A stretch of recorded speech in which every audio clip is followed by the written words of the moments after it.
안녕하세요, 여러분. 스테이블 코인에도 환율이 있다는 사실 혹시 알고 계셨나요? 예를 들면 1 USDT가 어떤 날은 1,300원인데 또 다른 날은 1,350원 이렇게 달라지거든요. 오늘은 바로 이 스테이블 코인 간의 미묘한 가격 차이, 그러니까 뭐랄까 디지털 환율 차이를 이용해서 스마트하게 차익 거래하는 전략에 대해 좀 깊이 파고 들어볼까 합니다. 저희가 받은 자료들을 바탕으로요. 네, 반갑습니다.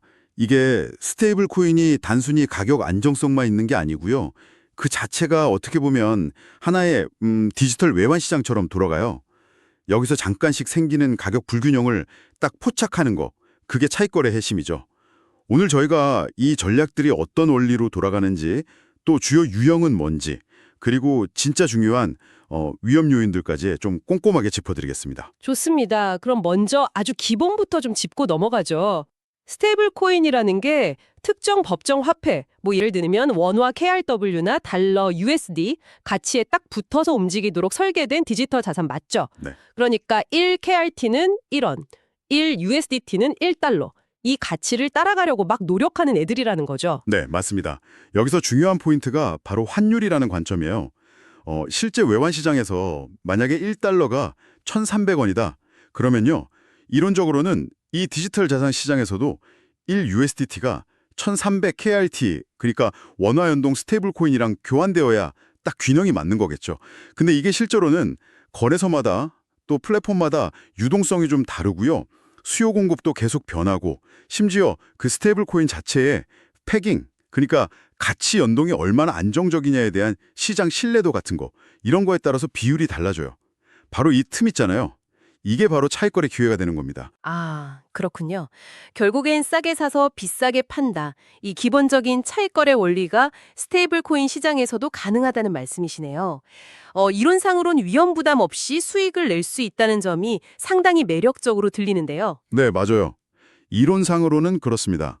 근데 이제 보내주신 자료들을 좀 보니까 크게 한 4가지 정도 전략 유형이 보이더라고요. 시간 관계상 핵심만 좀 짚어볼게요. 첫째는 CEX랑 CEX 간의 전략인데요. 그러니까 업비트나 바이낸스 같은 중앙화 거래소도 있잖아요. 거기서 예를 들어 USDT, KRW 가격 차이를 이용하는 거예요. 한쪽에서 좀 싸게 사서 다른 쪽으로 얼른 옮겨서 비싸게 파는 거죠. 아, 그게 제일 직관적인 방법 같네요. 근데 그 거래소 간에 코인 옮기는데 시간이 좀 걸린다거나 아니면 뭐 특정 거래소는 입출금 갑자기 막거나 수수료 같은 변수도 있지 않나요? 정확하게 보셨어요. 맞습니다. 그 전송 지연이나 거래소마다 출금 한도 다르고 또 입출금 수수료, 거래 수수료 이런 게 실제 수익률에 영향을 크게 줍니다. 그래서 눈에 보이는 가격 차이가 실제 수익으로 꼭 이어지는 건 아닐 수도 있다는 거죠. 두 번째 전략은 이제 CX랑 DeFi, 그러니까 탈중앙화 금융 플랫폼 간의 차익 거래예요.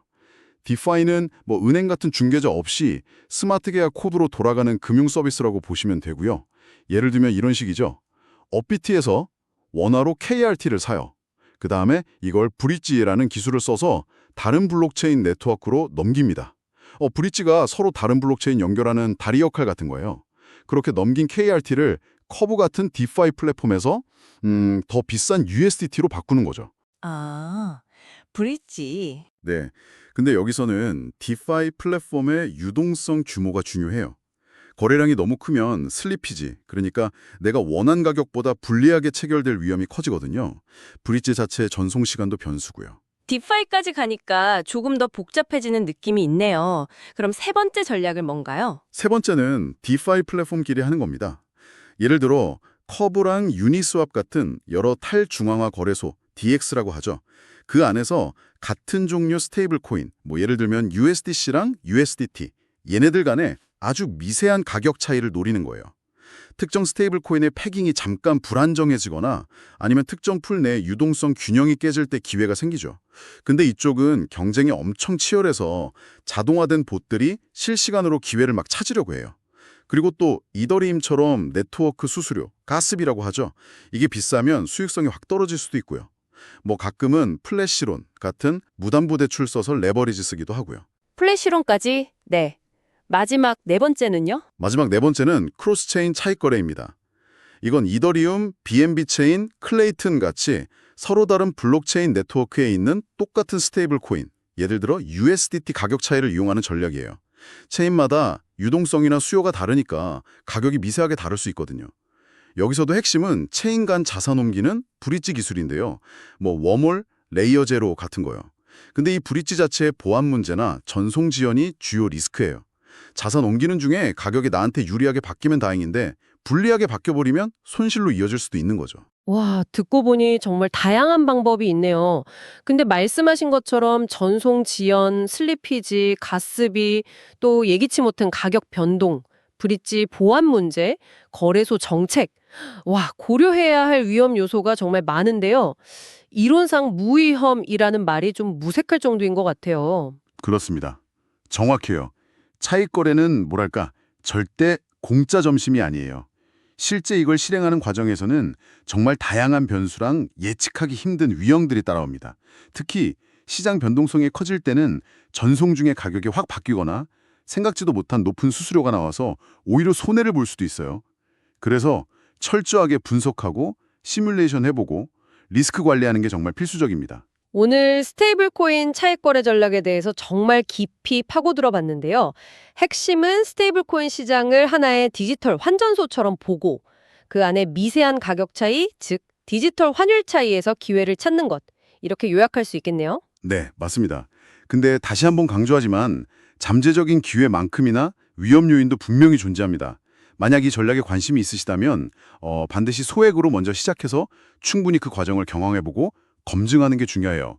그리고 뭐 덱스 스크리너 같은 가격 비교 사이트나 커브, 오르빗 브릿지 같은 관련 플랫폼 사용법을 미리 좀 익혀두는 것도 도움이 될 거고요. 네, 좋은 팁 감사합니다.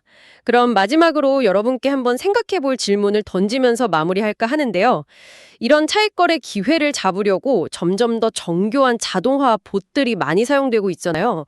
이런 기술 발전이 앞으로 개인 투자자들에게는 더 많은 기회를 열어줄까요? 아니면 경쟁을 더 심화시켜서 오히려 진입 장벽을 높이게 될까요? 이 질문에 대한 답을 한번 고민해 보시는 것도